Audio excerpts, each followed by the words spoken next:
कौन सा सब्जेक्ट हम लोग पढ़ रहे हैं, आपको ना लिख के बताना है कि कौन सा सब्जेक्ट हम लोग अब पढ़ रहे हैं। This is income tax.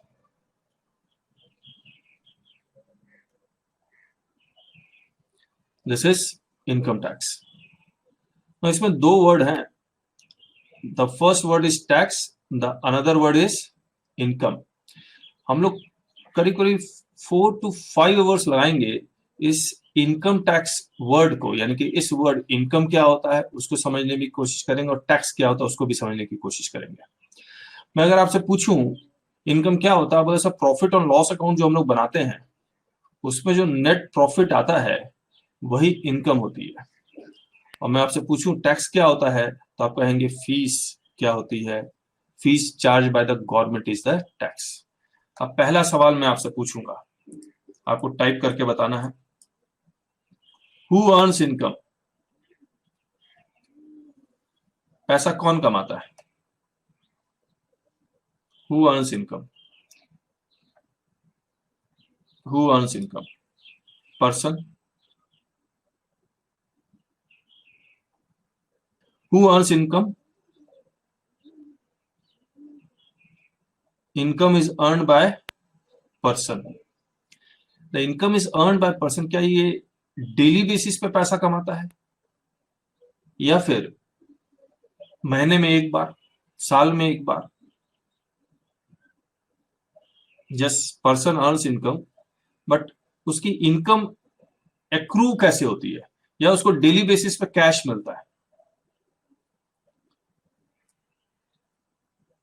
कैसे होता है? अच्छा इसको भी छोड़िए, मैं पूछता हूं इनकम क्या होता है तो आप क्या कहेंगे? छोटा सा जवाब पूछ रहा हूं, what do you mean by income? तो मैं ये हमेशा कहता हूं अपनी क्लास में, income is increase in cash, income is increase in cash. Do you agree? Income is increase in cash, do you agree? मैंने ये 10 रुपए का पेन खरीदा, 12 रुपए में बेच दिया, तो इंक्रीज इन कैश क्या है? 2 रुपीज। तो what is income? Increase in cash. Person earns income but he computes income for every financial year. इसी फाइनेंशियल ईयर का दूसरा नाम क्या है? प्रीवियस ईयर है। इसी फाइनेंशियल ईयर का दूसरा नाम क्या है? प्रीवियस ईयर है। मुझे एक बात बताइए, क्या ये फाइनेंशियल ईयर कब से स्टार्ट होता है? फाइनेंशियल ईयर कब से स्टार्ट होता है? 1 अप्रैल टू एंड कब होता है? 31 मार्च। अब कैलेंडर ईयर कब से स्टार्ट होता है? Calendar year 1 January to 31 December. तो what I am saying that you compute income for the financial year, ये इंडिया का कानून है, ये इंडिया का कानून है, this is the law of India, that you have to compute income for the financial year and that financial year is called previous year. तो financial year equal to previous year. When do you pay tax? पहले आप पैसा कमाते हैं फिर tax देते हैं, या पहले टैक्स देते हैं फिर पैसा कमाना शुरू करते हैं? When do you pay tax? First earn and then pay. Then you pay tax in the next financial year. You pay tax in the next financial year. So financial year 1, financial year 2, financial year 3, ऐसे चलता रहता है। तो मैं कह रहा हूं ये प्रीवियस ईयर में आपने पैसा कमाया, टैक्स कब देंगे? असेसमेंट ईयर में। Assessment year is also financial year. Then in this financial year you will be earning income. पैसा कमाना छोड़ेंगे तो नहीं आप, तो इसको भी हम लोग प्रीवियस ईयर बोलेंगे, फिर इसका प्रीवियस ईयर क्या होगा? Assessment year. तो you will pay tax in the assessment year. दूसरा सवाल, टैक्स देता कौन है? Who pays tax? जो पैसा कमाता है वही टैक्स देता है या कोई दूसरा बंदा टैक्स देता है?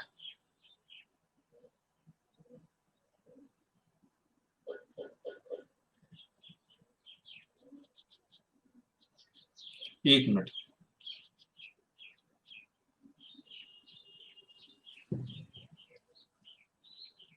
जो पैसा कमा रहा है वही टैक्स देगा या कोई और देगा टैक्स? मान लो माइनर चाइल्ड तैमूर 2 करोड़ रुपया कमाता है, क्या तैमूर देगा टैक्स? विल तैमूर पे टैक्स?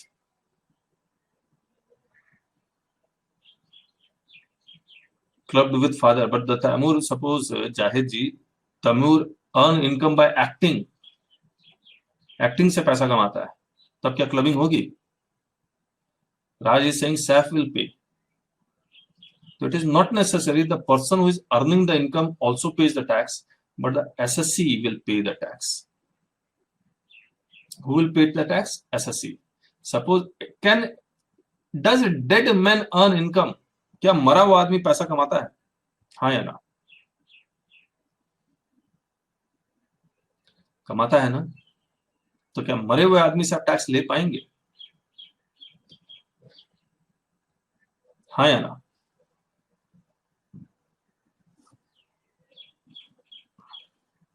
कौन देगा टैक्स? Legal representative.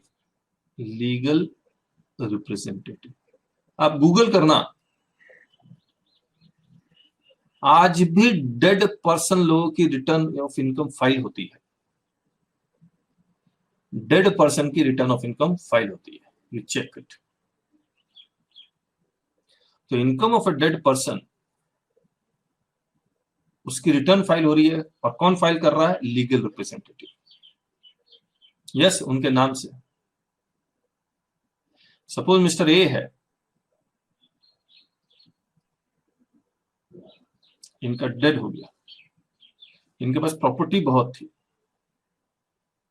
तो मिस्टर ए की रिटर्न आज भी फाइल हो रही है, लीगल रिप्रेजेंटेटिव फाइल कर रहा है। क्लियर है? तो हमने क्या किया, हमने कुछ कुछ चीजें बनाई हैं। ये देखिए, person earns income, a person earns income in the previous year and tax on such income is payable by the assessee in the assessment year. A person earns income in the previous year and tax is payable by the assessee in the assessment year. तो ये अलग box चल रहा है, ये अलग box चल रहा है। हम लोग अब ये सवाल पूछेंगे आपसे, what is tax and how it is computed. बताइए, टैक्स कैसे कंप्यूट करते हैं? व्हाट इज टैक्स तो हम लोग बाद में बताएंगे, टैक्स कैसे कंप्यूट करते हैं।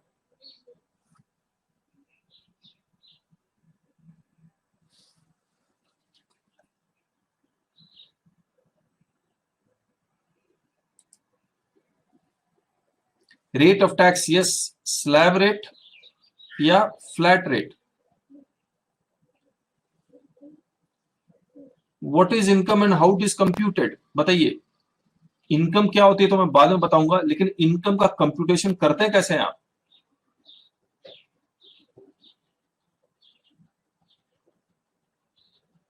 बताइए।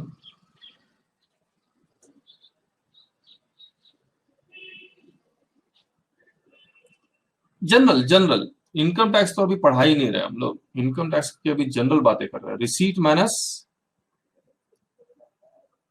एक्सपेंसेस, जो भी आपका रिसीट आया, उस रिसीट को कमाने के लिए जो आपने खर्चे किए वो माइनस करते हैं, रिसीट माइनस एक्सपेंसेस। और बेसिकली आप बनाते हैं प्रॉफिट एंड लॉस अकाउंट, जो अकाउंट्स में करते हैं। फिर उसी अकाउंटिंग प्रॉफिट में हम लोग इनकम टैक्स का लॉ लगा के अप्लाई कर देंगे।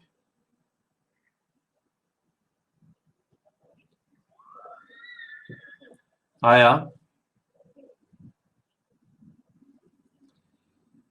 Both income and tax when to be computed.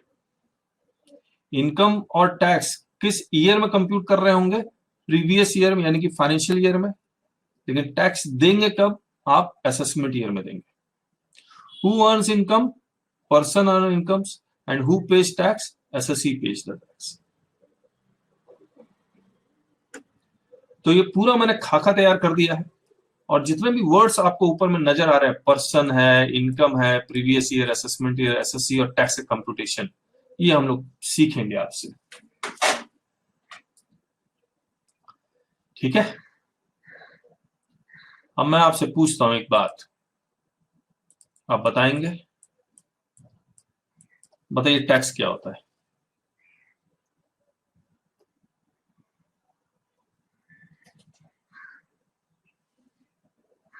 कुछ भी लिख दीजिए। What is tax?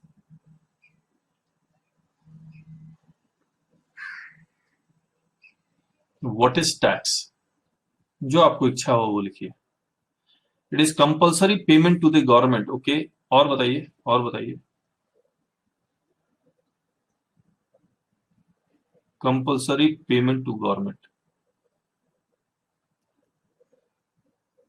ठीक है, और बताइए।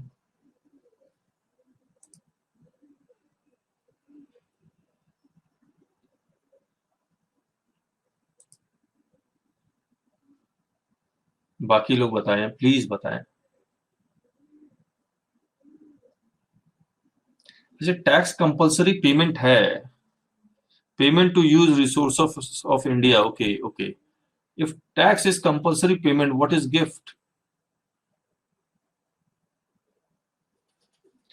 Naveen is saying tax an amount that is levied on income. Okay, good. What is gift?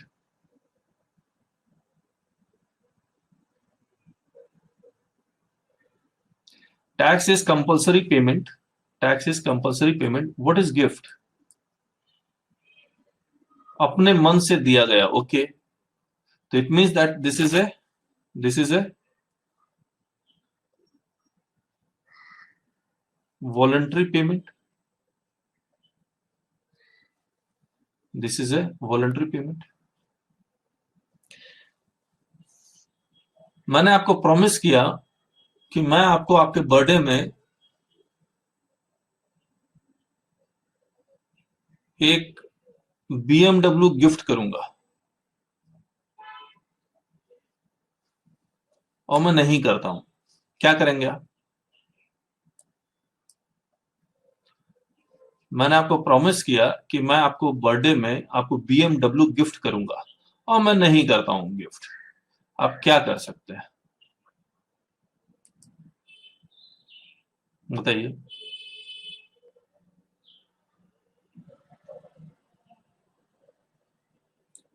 Raj Singh कुछ नहीं। अच्छा,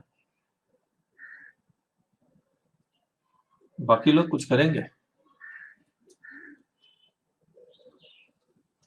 is it a valid contract? Is it a valid contract?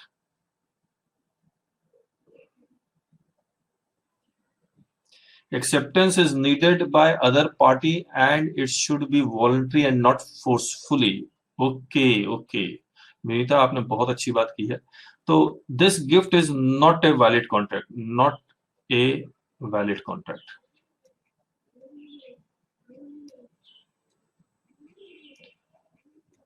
ये वैलिड कॉन्ट्रैक्ट नहीं है। टैक्स, बताइए विनीता, आपने अच्छी बात की है।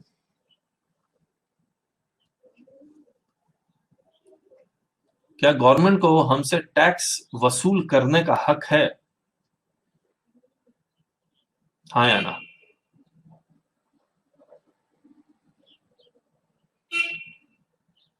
Yes, yes, yes sir, as per rules. तो गवर्नमेंट के पास हक है हमसे टैक्स वसूल करने का, तो government can recover tax from us, but how? कैसे? जाहिद जी बिल्कुल सही कह रहे हैं, कॉन्स्टिट्यूशन।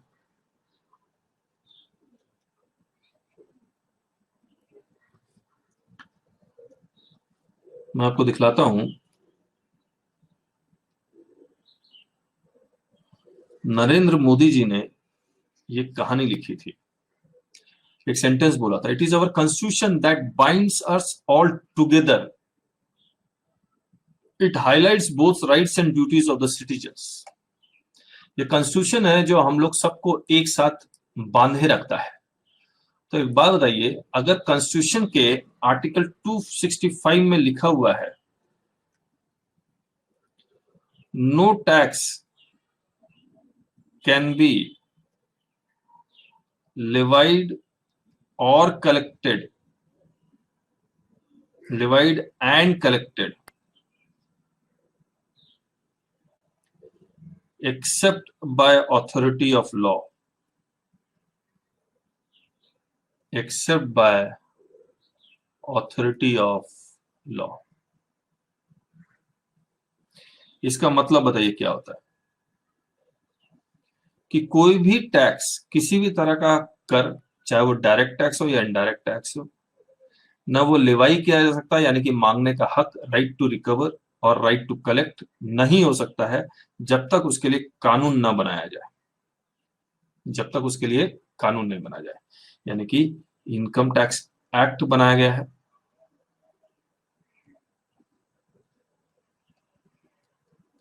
नाइनटीन 1961। एग्री?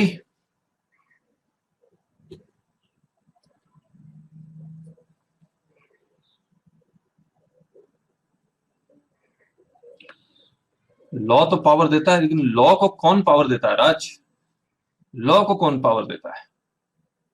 कानून बनाने का अधिकार सेंट्रल गवर्नमेंट के पास है या स्टेट गवर्नमेंट के पास है?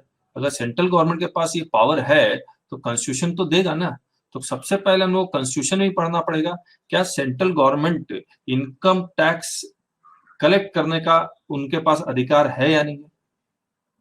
तो हम लोग करेंगे वो validity of constitutional validity of income tax also. ठीक है। अच्छा, गिफ्ट देते वक्त किस चीज का एहसास होता है? गिफ्ट देते वक्त कैसा लगता है? वैलेंटाइन डे भी आ रहा है, कैसा लगता है गिफ्ट देते वक्त? अच्छा लगता है। तो इसको हम लोग अच्छा कर देते हैं, उल्टा बना दिया।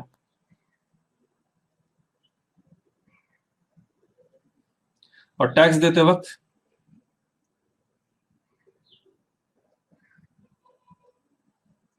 बहुत बुरा लगता है। बुरा इसलिए भी लगता है कि अगर करप्ट गवर्नमेंट आ जाए तब आपको लगता है कि आपका टैक्स का पैसा सही जगह यूटिलाइज नहीं हो रहा है, इसीलिए बुरा लगता है, और कुछ नहीं है ना।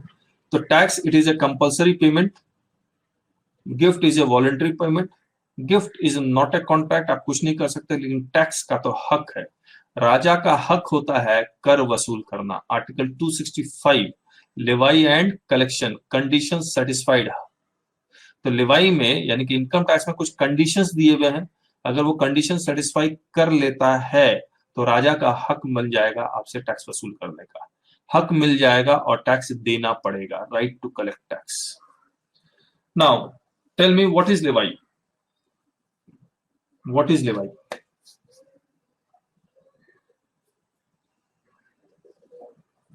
लिख के बताइए what is levy.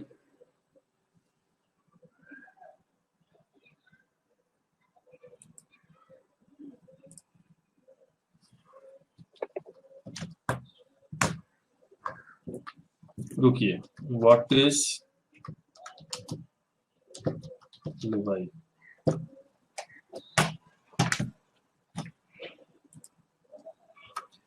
Right to collect tax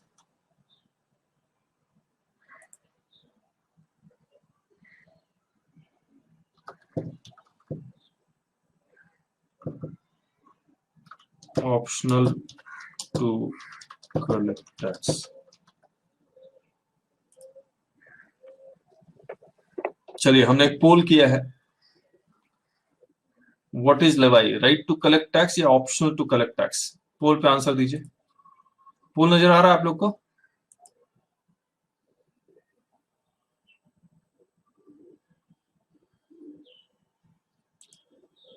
poll पे, मोबाइल पे भी अगर आप हैं तो इसका आंसर दे सकते हैं आप। मोबाइल में कहीं राइट या लेफ्ट साइड में आपको मिलेगा ऑप्शन।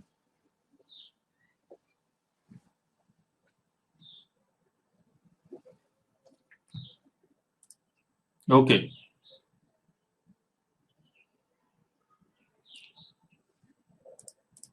तो ऑब्वियसली ऑप्शन 1 है, ऑप्शन 1 है।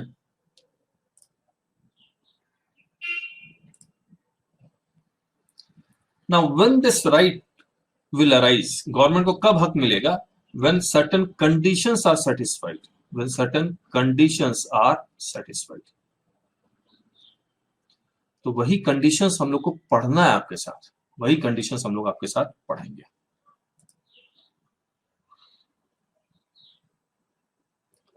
अब डायरेक्ट टैक्स और इनडायरेक्ट टैक्स में डिफरेंस आपको बताना है, लिखा हुआ है लेकिन फिर भी मैं आपसे पूछता हूं। Direct tax is a tax on, direct tax is a tax on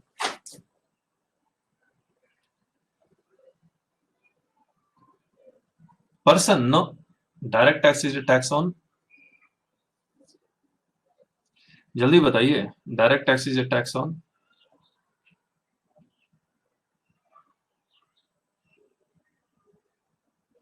income. बस direct tax is a tax on income, correct. बाकी लोग सोए नहीं, बताएं। If direct tax is a tax on income, indirect tax is a tax on, please बोले।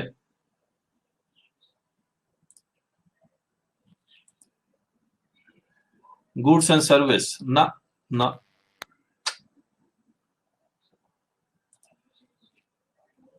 बाकी अरूप, वीरेंद्र, नवीन, प्रियंका, विनीता, ऋषभ कहाँ गया? बोलिए। सप्लाई, ना। Yes, Naveen is right. Direct tax is on income and indirect tax is a tax on expenditure.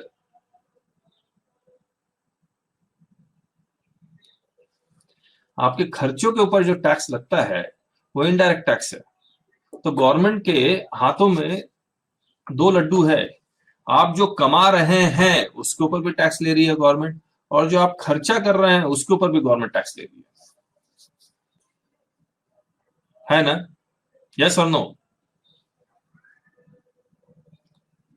एक बात और बताइए, और एक बात बताइए, राजेश सिंह कैसे? ओके, जब आप रेस्टोरेंट में खाना खाने जाते हैं तो आपके लिए खर्चा है, या आपके लिए परचेज है, तो किसी के लिए सेल है, किसी के लिए रिसीट है। तो रेस्टोरेंट वाला आपसे टैक्स लेता है या नहीं लेता? 5%। जब आप मोबाइल फोन का रिचार्ज करवाते हैं तब भी आपके ऊपर खर्चा है, आप जितना खर्चा करते हैं उसी के ऊपर टैक्स लगता है, जितना इनवॉइस में प्राइस लिखा जाता है उसी के ऊपर टैक्स लगाते हैं वो जीएसटी। तो आपके खर्चे के ऊपर तो टैक्स है इनडायरेक्ट टैक्स, और ये इनडायरेक्ट टैक्स आपके पॉकेट से निकाला जाता है। तो मैं अगर आपसे टैक्स कलेक्ट करता हूं तो ये आपका टैक्स मैं गवर्नमेंट को जमा करवा देता हूं, आपका टैक्स मैं गवर्नमेंट को जमा करवा देता हूं, और आपको इनवॉइस में मैं लिख के भी देता हूं कि मैं आपसे 100 प्लस 18 रुपया कलेक्ट कर रहा हूं। 100 रुपया तो मैं खुद रखूंगा, 18 रुपया मैं गवर्नमेंट को दे दूंगा, वो आपका है। तो आपको पता लग रहा है एग्जैक्टली कि मैं आपके पॉकेट से कितना पैसा निकाल रहा हूं, है ना? मुझे एक बात बताइए, व्हाट इज सेल प्राइस?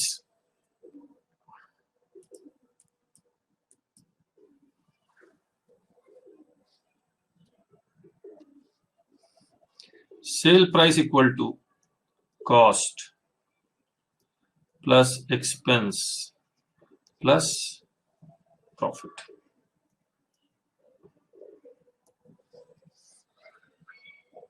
मैं इनवॉइस कैसे बनाता हूं?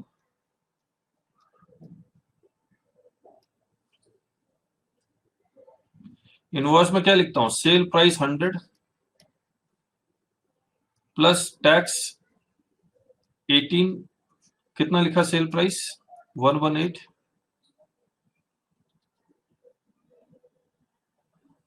ये टैक्स बेसिकली जीएसटी है, ये जीएसटी बेसिकली इनडायरेक्ट टैक्स है, हाँ या ना? यस और नो?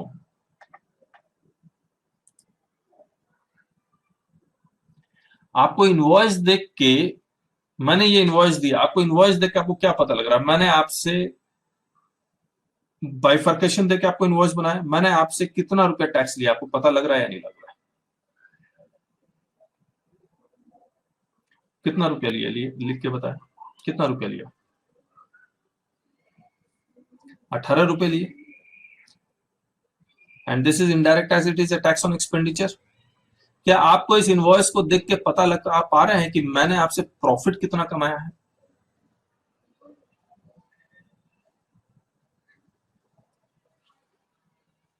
प्रॉफिट के बारे में तो नहीं पता लग रहा।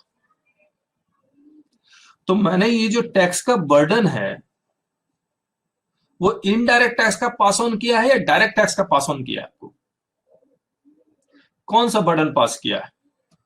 डायरेक्ट टैक्स का बर्डन पास किया है या इनडायरेक्ट टैक्स का बर्डन पास किया है? इनडायरेक्ट टैक्स का बर्डन पास किया है ना? तो इसीलिए हमने लिखा direct tax burden cannot be passed. अब मैं क्या करूंगा, मैं अपना प्रॉफिट एंड लॉस अकाउंट बनाऊंगा। सेल प्राइस आपने बता ही दिया कितना, 100, और sale price equal to cost plus expenses. मान लीजिए 80 रुपए का पेन खरीदा, 100 रुपए में बेचा, तो 20 रुपए कमाए ना। लेकिन मैंने दुकान भी बनाया, वेबसाइट भी बनाई, इंप्लॉइज की सैलरी भी है, इलेक्ट्रिसिटी भी है, वाटर भी है, बहुत तरह के खर्चे भी कर रहा हूं। मान लीजिए 10 रुपए खर्चे किए, तो मेरा जो नेट प्रॉफिट आ रहा है वो कितना आ रहा है? 10 रुपीज। इस 10 रुपए पे मैं टैक्स दूंगा, मान लीजिए 2 रुपए। तो मैं इनकम टैक्स के रूप में गवर्नमेंट को कितना जमा करवा रहा हूं? 2। और ये 2 रुपए, ये प्रॉफिट, ये इस इनवॉइस में नजर नहीं आता है। Therefore we are saying burden cannot be passed, pay tax from his own pocket। ये मैं अपने पॉकेट से ये टैक्स दूंगा। इनडायरेक्ट टैक्स मैं अपने पॉकेट से नहीं देता हूं, मैं इसका बर्डन पास ऑन करता ही करता हूं। Tax is collected by supplier from recipient and deposited with the government. ठीक है। जब हम लोग फाइनल लेवल में जाते हैं ना, तो इसको हम लोग कैन को मे करने लगते हैं, लेकिन आप लोग इंटर लेवल पे हैं, अभी सीख ही रहे हैं टैक्स, इसीलिए कैन पे करने देते हैं। मुझे एक बात बताइए, एयरटेल से आपने एक कस्टमर ने रिचार्ज करवाया, एयरटेल ने बिल इतना रुपया का लिया, 118 रुपया। ये कस्टमर मान लीजिए बिजनेसमैन है और जीएसटी में रजिस्टर्ड है। ये अपना जीएसटी में जो रजिस्टर्ड होता है उसको एक नंबर मिलता है जिसको हम लोग कहते हैं जीएसटीएन नंबर। जीएसटीएन नंबर ये पैन बेस्ड नंबर होता है, 10 डिजिट प्लस शुरुआत के 2 डिजिट स्टेट कोड होते हैं, लास्ट के 3 डिजिट कोई भी रैंडम नंबर होता है। ये जब बिल लेता है तो ये जीएसटीएन नंबर इसको देगा या नहीं देगा, हाँ या ना? यस और नो? यस। ये अपने बिल में अपना जीएसटीएन नंबर लिखेगा, इस बिजनेसमैन का जीएसटीएन नंबर लिखेगा, और गवर्नमेंट को 9+9 सेंट्रल सीजीएसटी और एसजीएसटी 9+9 जमा करवाएगा। और क्या कह के जमा करवाएगा? सर ये देखो इसका जीएसटी नंबर मैं दे रहा हूं, इसका टैक्स है, ये मेरा टैक्स नहीं है। मेरा टैक्स तो इनकम टैक्स होता है जो मैं बाद में दूंगा। ये तो 18 रुपए मैंने इससे कलेक्ट करके आपको दे रहा हूं। क्लियर है? अब गवर्नमेंट के पास क्या प्रूफ है या नहीं है कि मुझे 18 रुपए मिला है और किसका मिला है, हाँ या ना? मुझे 18 रुपया मिला है और किसका मिला है, गवर्नमेंट के पास प्रूफ है या नहीं? यस। गवर्नमेंट क्या करती है, अब इसको क्रेडिट दे देगी, जिसको हम लोग कहेंगे इनपुट टैक्स क्रेडिट। तो ये पूरी जीएसटी की कहानी है, जहां पर हम लोग जब जीएसटी करेंगे तब सीख लेंगे, लेकिन फिलहाल मैंने आपको ये बता दिया। How is ₹100 arrive at? ₹100 is sale price equal to cost plus expense plus profit. आया? यस और नो? समझ में आया?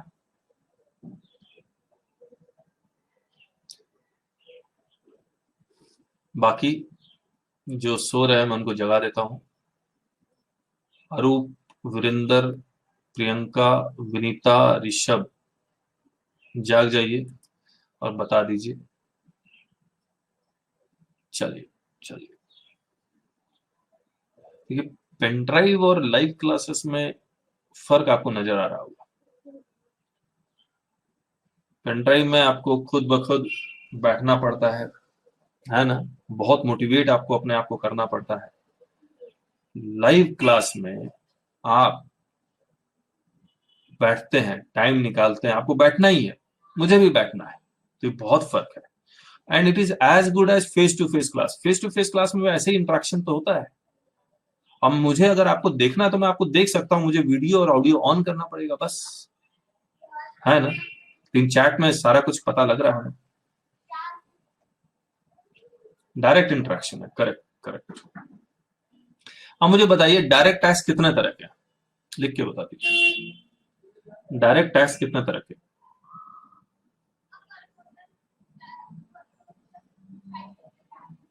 इनकम टैक्स एक ही है, यस इनकम टैक्स। एक वेल्थ टैक्स हुआ करता था जिसको डिलीट कर दिया गया है। इनडायरेक्ट टैक्स कितने तरह के? इनडायरेक्ट टैक्स, जाहिद जी सिंह मिनी और Naveen Singh too, okay. Vinita Singh excise and GST, अच्छा। और बाकी लोग? Naveen Singh GST and customs, okay. तो आज के डेट में पोस्ट जीएसटी ऋषभ सिंह 3, तीन कौन कौन से? ऋषभ तीन कौन कौन से लिख के बताइए। GST, custom and excise, okay. देखिए मैं आपको ये बता दूं, हम लोग दो ही तरह के इनडायरेक्ट टैक्स पढ़ते हैं, जीएसटी और कस्टम्स। दो तरह के पढ़ते हैं, मैं वर्ड बोल रहा हूं पढ़ते हैं। लेकिन indirect tax alcoholic liquor for human consumption पे स्टेट एक्साइज और स्टेट वैट आज भी लगता है। पेट्रोलियम प्रोडक्ट्स पे सेंट्रल एक्साइज एंड वैट आज भी लगता है ना। नहीं नहीं जाहिद जी, स्टाम्प ड्यूटी, इलेक्ट्रिसिटी, रजिस्ट्रेशन, ये सब टैक्स नहीं है, ये सब टैक्स नहीं है। तो लेकिन हम लोग जो पढ़ते हैं वो यही पढ़ते हैं, customs and GST, indirect tax. तो हम लोग ने जो लाइव क्लासेस शुरू की है that is for income tax only, ठीक है। इनकम टैक्स जब खत्म हो जाएगा तो हम लोग बस टाइम मिलेगा तो हम लोग शुरू करेंगे क्या, जीएसटी भी।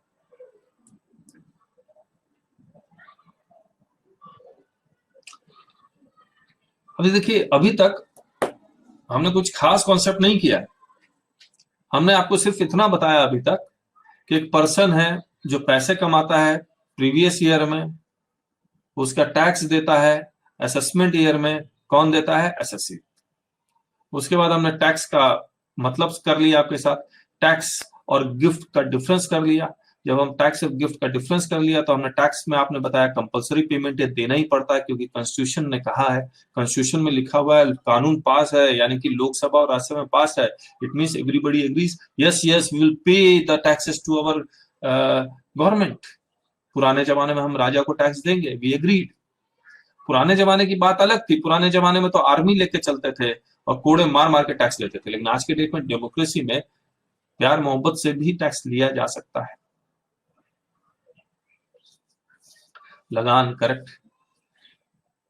फिर गिफ्ट में कहा वॉलंटरी पेमेंट है, gift is not a contract, लेकिन टैक्स वसूल करने का राइट है और टैक्स आप नहीं देंगे तो आपको गवर्नमेंट कोर्ट में ले जा सकती है और आपको जेल में भी डाल सकती है। इंटरेस्ट, लेट फीस, पेनल्टी का प्रोविजन भी है, ठीक है, क्योंकि गवर्नमेंट का राइट बनता है। उसके बाद हमने दो तरह के टैक्स कर लिए, डायरेक्ट टैक्स और indirect tax. Direct tax is tax on expenditure, indirect tax is direct tax is tax on income, indirect tax is tax on expenditure. Burden cannot be passed, burden can be passed.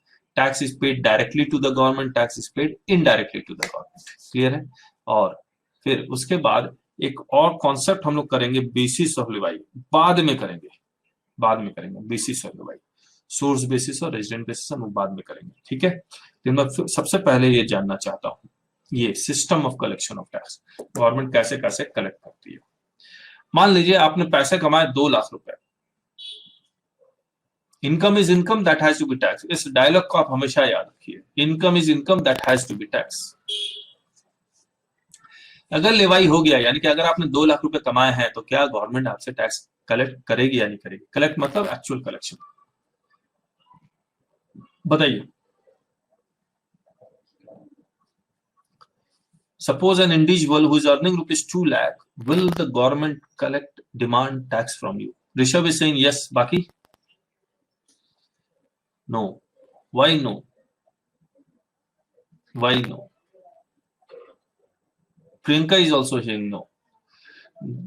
Below income slab, Jahid ji is saying 2.5 lakh से या up to rupees 2.5 lakh की income है। Everybody agrees. Rishabh, ओ नहीं sir, Rishabh ने अपना जवाब change कर लिया। ओके, बाकी लोग?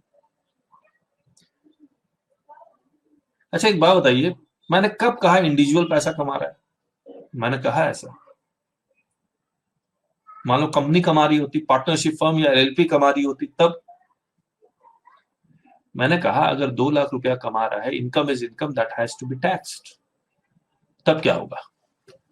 तब तो देना पड़ेगा, फ्लैट रेट लगता है, देना पड़ेगा या नहीं देना पड़ेगा?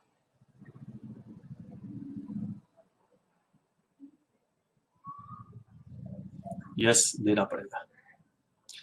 अब देखिए, हम लोग ये कह रहे हैं कि अगर लेवाई हो गया, अगर लेवाई हो गया यानी कि गवर्नमेंट को हक मिल गया टैक्स कलेक्ट करने का, तो आपसे एक्चुअल कलेक्शन करके रहेगी। लेकिन बट इफ देयर इज, अगर लेवाई ही नहीं है तो कलेक्शन का कोई मतलब ही नहीं बनता। नो लेवाई नो कलेक्शन, है ना? अब मैं आपसे एक बात पूछता हूं, हम लोग बाद में समझाएंगे भी, कॉन्सेप्ट भी देंगे। किसी का एक्सीडेंट हो जाता है और गवर्नमेंट उसको एक्सीडेंट कंपनसेशन देती है, क्या गवर्नमेंट उसके ऊपर इनकम टैक्स मांगती है? हाँ या ना? नहीं मांगती है।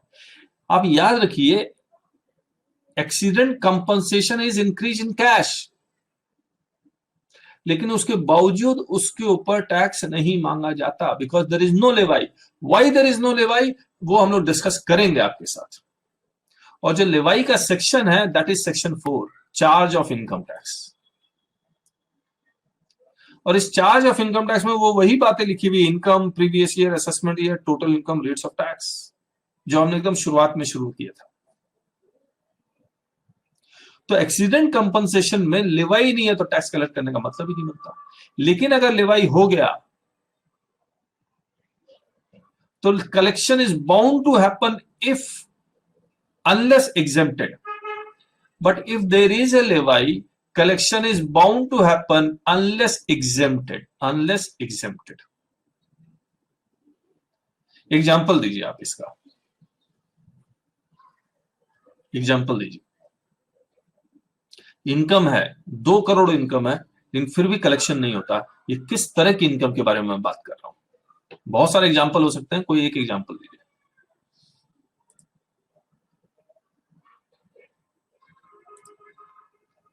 Agricultural income, correct. Agricultural income आप करोड़ों करोड़ों रुपया कमाए, लेवाई है, लेवाई है, उसके बावजूद there is no collection because it is exempted. Capital introduction, okay, ठीक है, करेंगे, इसको भी करेंगे। Agriculture, correct. अच्छा एक बात बताइए, लेवाई है, एग्जेम्पशन नहीं है, तो आपको पैन नंबर लेके रिटर्न फाइल करना पड़ेगा, हाँ या ना? क्या बिना पैन नंबर के रिटर्न फाइल हो सकता है? नहीं हो सकता, नहीं हो सकता। लेकिन government is trying one proposal के आधार के साथ लिंक कर दें इसको और रिटर्न फाइल करते हैं, क्योंकि जीएसटी का रजिस्ट्रेशन वो लोग आधार बेस्ड कर रहे हैं, तो ये भी हो सकता है आने वाले समय में, अभी नहीं।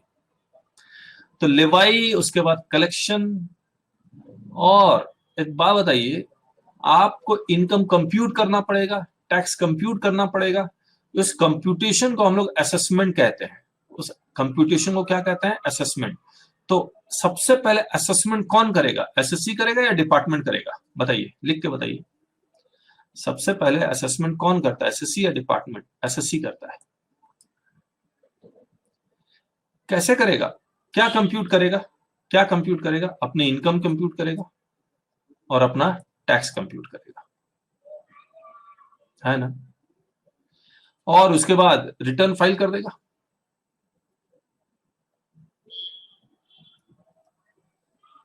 है ना?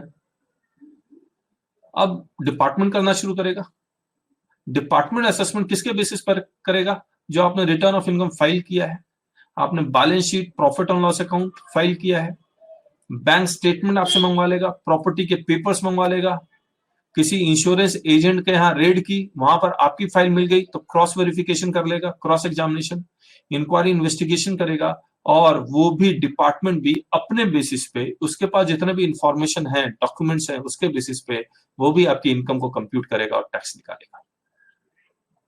हो सकता है जिस इनकम को आप एग्जेम्प्ट कह रहे हैं उसको वो टैक्सेबल कर दे, क्योंकि वो कहता है कि सर कंडीशंस को सेटिस्फाई नहीं कर रहा। आपने इलेक्ट्रिसिटी एक्सपेंसेस बोगस क्लेम किए हुए हैं, आपके पास गाड़ी है जो बिजनेस पर्पस और पर्सनल पर्पस आपने दोनों दिखला रखी है, ज्यादा पर्सनल है, और आपने 50% एक्सपेंसेस का रिडक्शन क्लेम किया, वो सारा डिसअलाउ कर सकता है। आपकी कोई इनकम, जैसे पेनी स्टॉक्स बहुत चल रहे हैं, आपको रॉयल्टी मिली लेकिन आपने शो नहीं किया, तो उस नई इनकम को आपको टैक्स कर सकता है। आपने किसी इनकम पे टैक्स रेट 10% लगाए, लेकिन डिपार्टमेंट कह सकता है नहीं नहीं 20% लगेगा, क्योंकि ये कंडीशन आप सेटिस्फाई नहीं कर रहे हैं 10% वाली, तो 20% लगा सकता है। कोई डिडक्शन आपने क्लेम किया है, उसको डिसअलाउ कर सकता है। तो ये सारा का सारा इनकम टैक्स का लॉ एज इट इज, सबसे पहले SSC on its own interpretation and that to correct interpretation, उसको करेक्ट इंटरप्रिटेशन करके इनकम निकालनी चाहिए और टैक्स निकालना चाहिए। अगर आपने करेक्ट इंटरप्रिटेशन नहीं किया तो डिपार्टमेंट कहता है हम कर लेते हैं, आपने गलती की, आपकी गलती हम सुधार लेते हैं, और वो इनकम निकाल लेगा। बताइए, एसएससी कहता है मेरी 10 लाख रुपया इनकम, डिपार्टमेंट कहता है गलत, 2 करोड़ रुपया इनकम। बताइए अब क्या होगा? अब क्या होगा?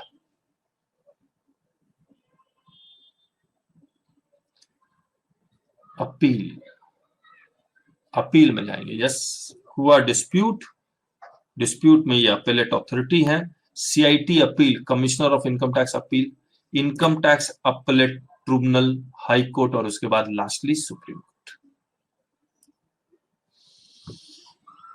ठीक है, यहां तक आया समझ में? यस और नो लिख के बताइए।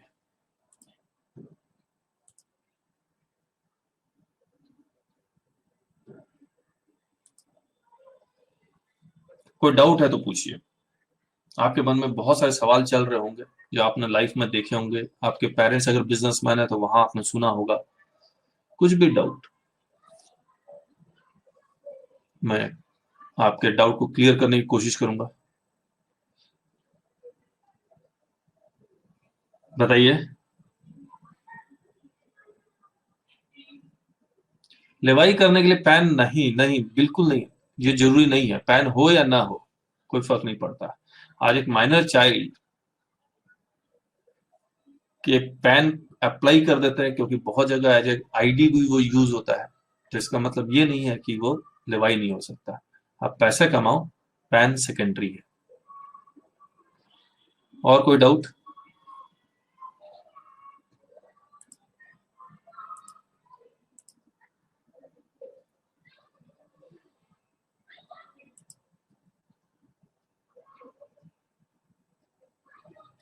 लेवाई को हम लोग चार्ज कहते हैं, लेवाई इज ऑल्सो कॉल्ड चार्ज, और this is under section 4 of charge of income tax.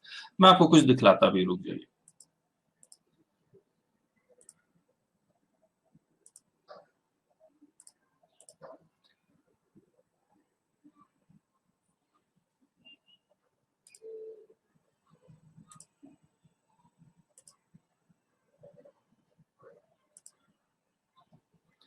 ये आपको इनकम टैक्स इंडिया .gov.in, ये आपको नजर आ रहा होगा वेबसाइट।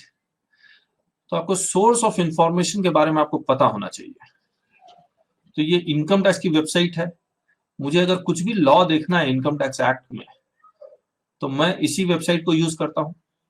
तो ये इनकम टैक्स एक्ट, मैं पहले होम में फिर से जाता हूं। ये देखिए यूनियन बजट 20-21 आया,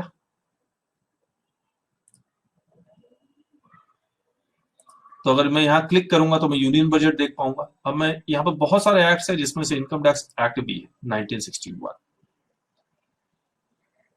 और ये इनकम टैक्स एक्ट मैं जितना पुराना एक्ट देखना चाहता हूँ मैं पुराना देख सकता हूँ। ये देखिए 1961 में क्या पोजीशन थी मैं देख सकता हूँ, कब कब क्या क्या चेंजेस आए मैं सब देख सकता हूँ।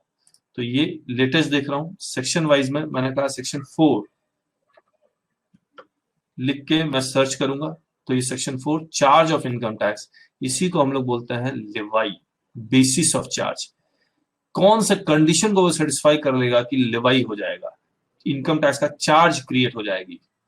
Where any central act enacts the income tax shall be charged for any assessment year, any rate or rates, यानी कि एक रेट या कई rate, income tax at that rate or those rates shall be charged for that year in accordance with and subject to the provisions, including the provisions for the levy of additional income tax of this act in respect of the total income of the previous year of every person, provided that every where by virtue of any provisions of this act income tax is to be charged in respect of the income of a period other than previous year, income tax shall be charged accordingly.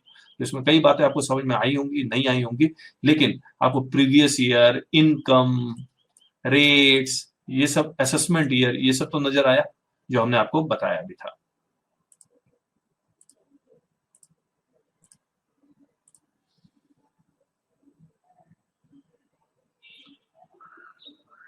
मैंने अभी जो website दिखलाई थी वो आपको नजर आया था या नहीं आया था, क्योंकि मैं आपका चैट नहीं देख पा रहा था जब मैं दिखला रहा था आपको। Yes, as per section 7, Virender is saying 7 is the definition of supply, और हम लोग यहाँ करेंगे जैसे हमने सेक्शन 4 हमने बताया बेसिस ऑफ चार्ज, और उसमें कहा कि basis of charge is the income earn in the previous year, तो वो वीरेंद्र इनकम डिफाइंड है अंडर सेक्शन 2 सबसेक्शन 24। तो वो इनकम का डेफिनेशन हम लोग नेक्स्ट क्लास में आपके साथ करेंगे, व्हाट इज इनकम, तो वो पूरा का पूरा सेक्शन 2 सबसेक्शन 24 जो इनकम का डेफिनेशन है वो मैं आपके साथ डिस्कस करूंगा। क्लियर है? तो इनकम टैक्स में जितने भी इंपॉर्टेंट डेफिनेशंस हैं और सेक्शंस हैं वो सारा करेंगे। मैं आपको दिखलाता हूँ एक बात। हाँ, हम लोग ने जो बुक बनाई है वो मैं आपको दिखला ही चुका, मैं आपको दोबारा दिखलाता हूँ, शायद वीडियो नहीं था। This is the income tax, ये करीब 400 पेज की बुक है, 400 पेजेस। ठीक है, यही बुक का हम लोग, अरे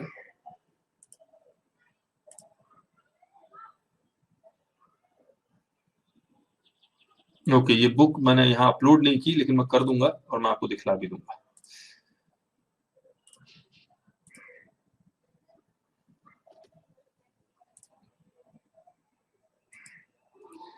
मुझे एक बात बताइए आप,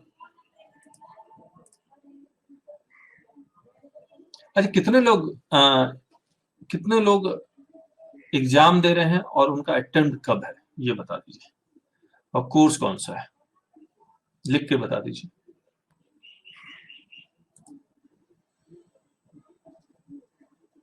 बताइए, विनीता, ऋषभ, नवीन, प्रियंका। सी एंटर में 2020 राज का, बाकी बाकी ऋषभ,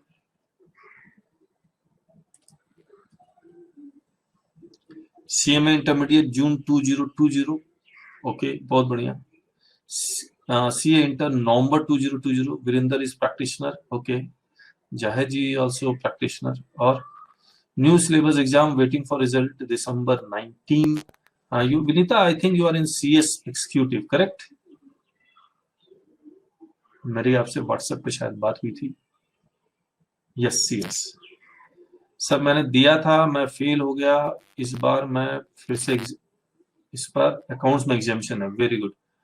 जून CS प्रोफेशनल, प्रियंका आप CS प्रोफेशनल का DT का हम लोग अलग ऑनलाइन क्लासेस चलाते हैं जो आज शाम को 8 बजे से है। ठीक है, ये तो एग्जीक्यूटिव लेवल का है, तो प्रोफेशनल लेवल की class Priyanka CS professional level की क्लास डेली 8 to 9:30 हमने शेड्यूल की है, तो उसको आज जरूर ज्वाइन कर लीजिएगा, इसको आप अटेंड करते रहिए, कोई दिक्कत नहीं है। ठीक है, Vinita is also in professional, तो आप लोग को विनीता और प्रियंका आप लोग को आज 8 बजे की क्लास ज्वाइन करनी है, ठीक है, 8 बजे। तो हमने पहले CS professional class 8 to 9:30, sorry 7 to 9 schedule किया था। इसका नाम हमने इनकम टैक्स लाइव क्लासेस रखा है। CS प्रोफेशनल का नाम है डायरेक्ट टैक्स लाइव क्लासेस, ठीक है। तो आप इसमें कैसे हैं मुझे नहीं समझ में आया, मतलब मेरे व्हाट्सएप में मैंने आपको इसमें क्यों जोड़ा हुआ, आई कुड नॉट अंडरस्टैंड। शायद कोई कंफ्यूजन है, बट स्टिल कोई बात नहीं। अब जरा ये देखते हैं, विच assessment year is applicable for your exam, जरा ये डिसाइड कर लेते हैं एक बार। आप जिस असेसमेंट, जिस ईयर में एग्जाम देते हैं, चाहे वो May 20 हो या June 20 हो, November 20 हो या December 20 हो, वो असेसमेंट ईयर आता है। तो 20 में एग्जाम दे रहे तो असेसमेंट ईयर 2021 आएगा। असेसमेंट ईयर 2020 का प्रीवियस ईयर क्या होगा, 1920, ठीक है। अब अगर कोई 21 में एग्जाम दे रहा है तो असेसमेंट ईयर 21-22 आएगा, उसका प्रीवियस ईयर क्या होगा, 2021। कोई दिक्कत? अब मुझे एक बात बताइए, बजट कब आता है, पैसा कमाने से पहले या पैसा कमाने के बाद?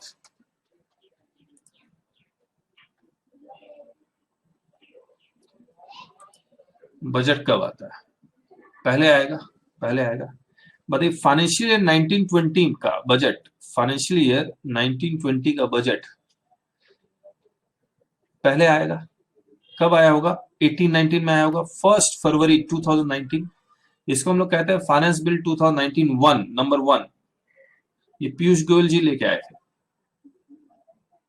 क्योंकि ये गवर्नमेंट इलेक्शन का सीजन था। फिर मोदी जी यहां जा रहे थे, दूसरी बार आ रहे थे।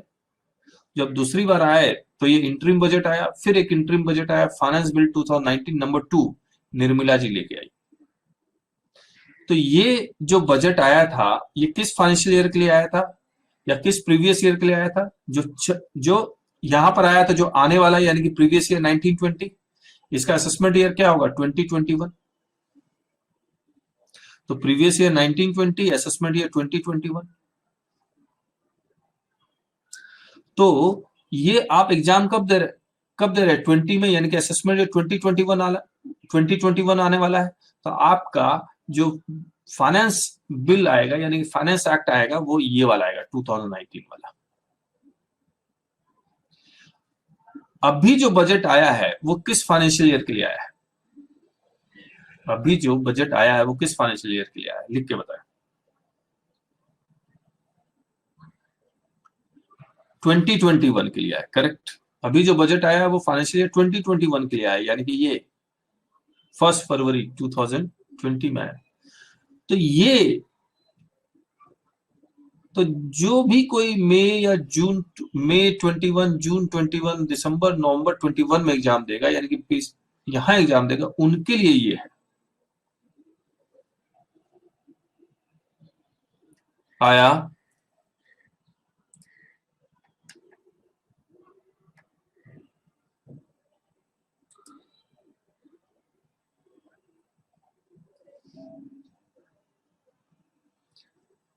अब मुझे एक बात बताइए, मैं आपको ये पढ़ा रहा हूंगा, क्या इसके बारे में भी बताते चलूं या ना चलूं, हाँ या ना?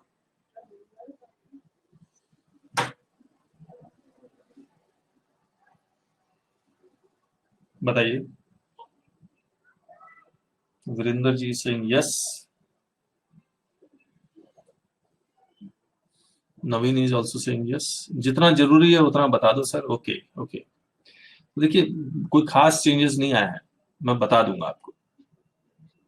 ऐसा कोई लंबा चौड़ा चेंज नहीं आया है कि जो मैं नहीं बता सकूं, हल बता दूंगा आपको, ठीक है। चलिए, अब एक बहुत इंपॉर्टेंट सवाल करेंगे आपके साथ, और उसके बाद आज की क्लास को हम लोग यहीं पर समाप्त करेंगे, ठीक है।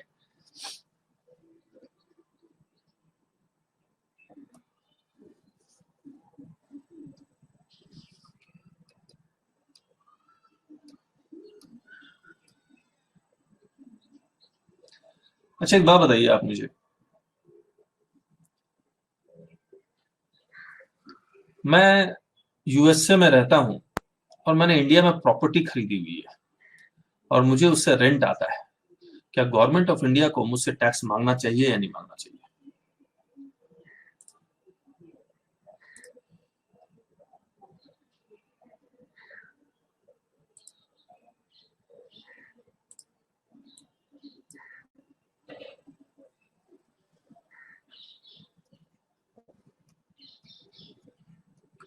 तो I am living in USA, I have a property here, तो I have a property here, और जिससे मुझे रेंट आ रहा है।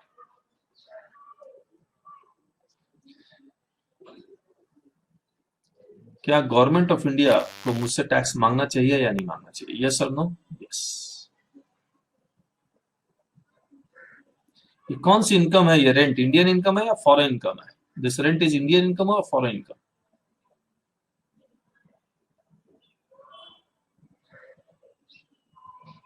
Indian income, correct. This is my Indian income. दूसरा सवाल, I am living in India, तो I am mister A who is living in Maharashtra and I have a property in Canada.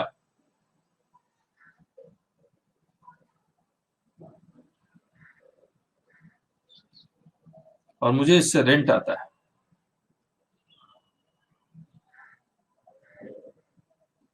क्या government of India को इस rent के ऊपर tax मांगना चाहिए? यस और no? Virendra is saying no, Priyanka is also saying no. सबसे पहले बताइए, ये रेंट इंडियन इनकम है या फॉरेन इनकम है?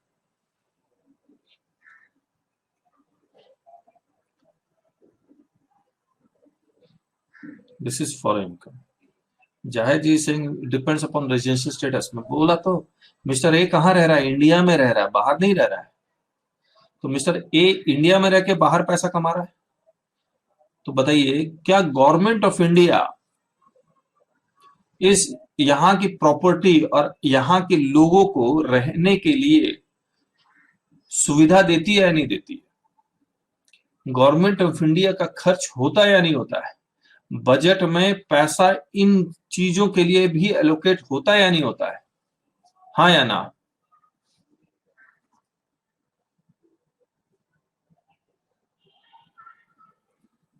यस। तो हमने जब कहा लेवाई, देन इट मीन्स दैट कि अगर कोई भी चाहे वो रेजिडेंट हो या नॉन रेजिडेंट हो, इंडियन इनकम यानी कि इंडिया से पैसा कमाएगा, तो उसको इंडिया में टैक्स देना पड़ेगा, जिसको हम लोग बोलते हैं source basis of taxation. Source basis of taxation, and this is the primary basis of taxation। Primary basis of taxation. क्या कहा हमने? सोर्स बेसिस ऑफ टैक्सेशन, और this is the primary basis of taxation. लेकिन अगर कोई India में रहता है और सिर्फ बाहर पैसा कमाता है तो भी टैक्स मांगते हैं। किस बेसिस पे मांगते हैं? Resident basis of taxation.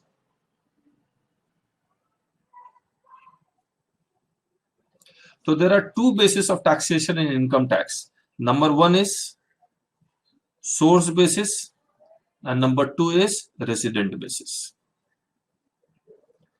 और हमने इसको देखिए लिखा है, सोर्स बेसिस ऑफ लेवाई यानी कि हक मांगना कैसे, right to recover, right to collect tax. कब? Two basis, source basis and this is also called primary basis of taxation. It is an Indian income. और कब कहेंगे इंडियन इनकम? आपकी प्रॉपर्टी इंडिया में है तो जो रेंट आ रहा है वो इंडियन इनकम है। आप इंडिया में जॉब करते हैं, और उस जॉब से सैलरी आ रही है तो वो इंडियन इनकम है। आपने फिक्स डिपॉजिट इंडिया में दिया हुआ है, आपने लोन यूज करने इंडिया में दिया हुआ, तो उससे जो इंटरेस्ट आता है वो इंडियन इनकम है। आपका बिजनेस इंडिया में है तो उससे जो प्रॉफिट आता है वो इंडियन इनकम है। ये सारे इंडियन इनकम इंडिया में टैक्सेबल होगा, चाहे आपका रेजिडेंशियल स्टेटस रेजिडेंट हो या नॉन रेजिडेंट हो। टैक्सेबल। हाँ या ना, समझ में आया? यस और नो? जाहिर जी एग्जाम्शन के बारे में बाद में बात करेंगे, पहले तो लेवाई कर लें। अगर लेवाई है तो कलेक्शन हो के रहेगा अनलेस एग्जाम्प्टेड, तो पहले लेवाई क्रिएट करना बहुत जरूरी है। मुझे एक बात बताइए, ये बात आपको समझ में आ गई? जिन्होंने पहले टैक्स पढ़ा हुआ है, मैं आपको सेक्शन बता दूं, ये सेक्शन 5 है, incidence of tax.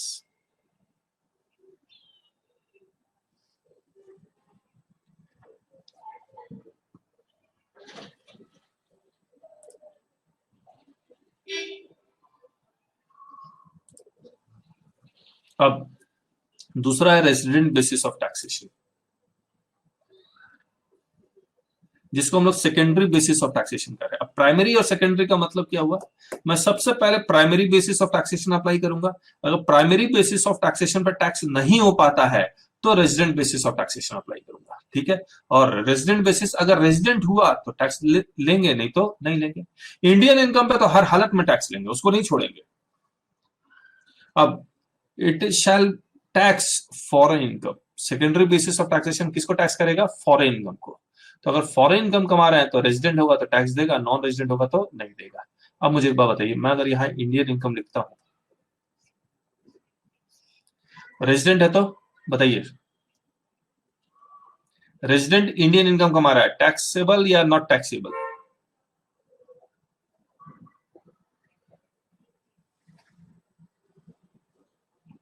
Zahid, Raj, Virendra, Priyanka, Naveen, taxable. अगर नॉन रेजिडेंट इंडियन इनकम कमा रहा है तो टैक्सेबल। तो ये चार्ट आप हमेशा याद रखिएगा, ठीक है? अब आगे कहानी समझिए।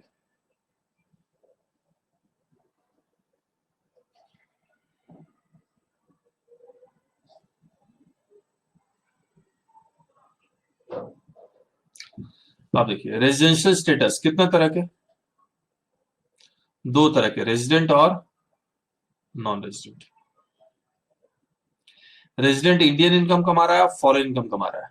बताइए ये रेजिडेंट जो इंडियन इनकम कमा रहा है वो टैक्सेबल या नॉट टैक्सेबल?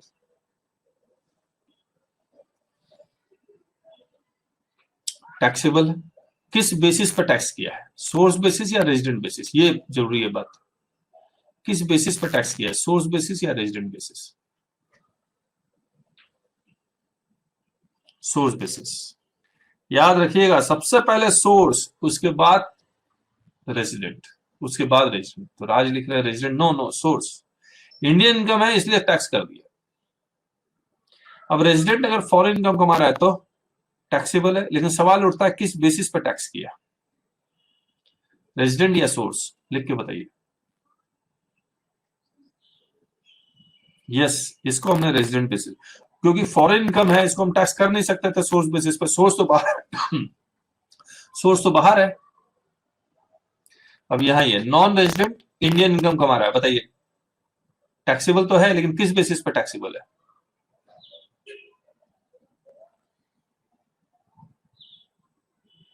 टैक्सेबल है, source basis, correct. Indian income है इसलिए टैक्स कर दिया।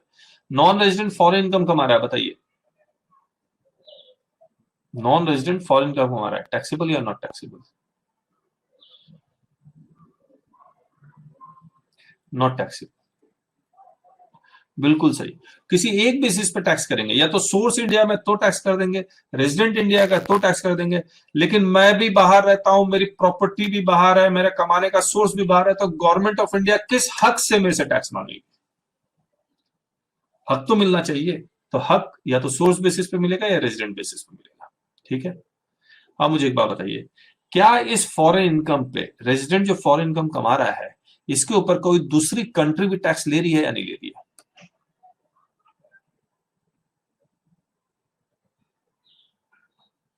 यस।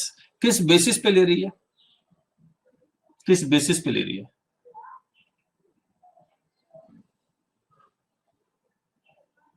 सोर्स बेसिस पे, करेक्ट। अगर हमारे यहाँ का फॉरेन इनकम है तो जिस कंट्री से वो कमाया गया है उस कंट्री का वो उस कंट्री का इनकम है, तो सोर्स बेसिस पे इस पर टैक्स लग रहा है। तो इस पे डबल टैक्सेशन हो रहा है इस इनकम पे। ये देखिए, नॉन रेजिडेंट अगर इंडियन इनकम कमा रहा है तो हमने टैक्स कर दिया सोर्स बेसिस पे। कोई दूसरी कंट्री इसके ऊपर टैक्स लेगी या नहीं लेगी?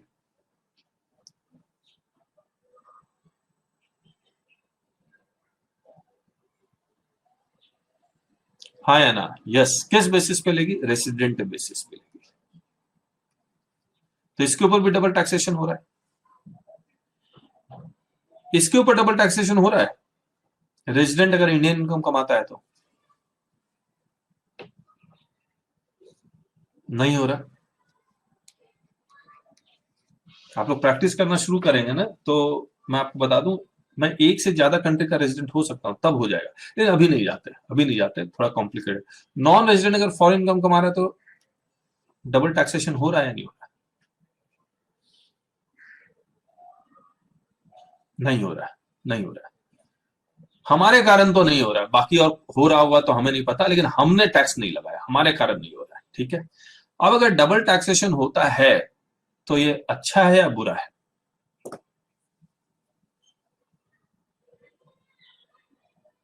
बैड। क्यों? मैं दूसरी कंट्री में इन्वेस्ट तभी करूंगा जब मुझे रिटर्न मिलेगा। लेकिन पता लगा 30% वो ले लिया, 30% इंडियन गवर्नमेंट ले ली, 60% बाबा जी का टुल्लू मिला, हमें हमें क्या फायदा? तो मैं दूसरी कंट्री में इन्वेस्ट करने ही जाऊंगा ही नहीं। मैं क्यों करूंगा? मुझे पता है एक resident, Indian company is always resident. अगर इंडियन कंपनी बाहर इन्वेस्ट करके फॉरेन इनकम कमाएगी तो फॉरेन कंट्री वाली टैक्स लेगी, सोर्स बेसिस पे इंडिया वाला ले लेगा रेजिडेंट बेसिस पे। तो हमें क्या मिलेगा? मैं दूसरी कंट्री नहीं जाऊंगा।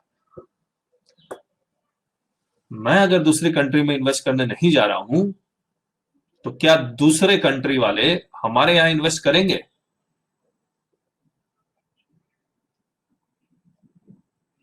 नहीं करेंगे।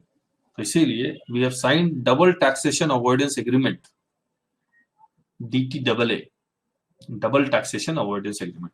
अब इसके जगह और एक आ रहा है, मल्टीलैटरल इंस्ट्रूमेंट्स। मल्टीलैटरल इंस्ट्रूमेंट्स एकदम लेटेस्ट है, मल्टीलैटरल इंस्ट्रूमेंट्स। फाइनल लेवल पे हम लोग पढ़ाते हैं, लेकिन फिलहाल नहीं। Multilateral instrument, it is just like DTAA। ठीक है। तो ये हमने एक रेजिडेंशियल स्टेटस की कहानी आपको बता दी। तो रेजिडेंशियल स्टेटस जब करेंगे तो आपके साथ रेजिडेंट कैसे निकालते हैं, नॉन रेजिडेंट कैसे निकालते हैं, इंडियन इनकम कैसे निकालते हैं, फॉरेन इनकम कैसे निकालते हैं। फिर रेजिडेंट भी दो तरह के, ordinary resident, not ordinary resident. Tax कैसे करेंगे, नहीं किसको नहीं टैक्स करते, उस सब की पूरी कहानी है रेजिडेंशियल स्टेटस में। ठीक है। तो आज शुरुआत करते वक्त बहुत ज्यादा गड़बड़ हुई, लेकिन कोई बात नहीं। हम लोग डेली डेली ऐसे ही मिलेंगे आपके साथ। और 5 क्लासेस आर फ्री। और जो भी ये क्लासेस अभी हमने की है वो रिकॉर्ड हो रही है, और वो मुझे लगता है अभी 5:30 बज रहा है। 12 घंटे बाद, आफ्टर 12 आवर्स, यानी कि कल सुबह में आप ये रिकॉर्डेड क्लास दोबारा देख सकते हैं इसी लिंक से। So should we take leave? Yes और नो?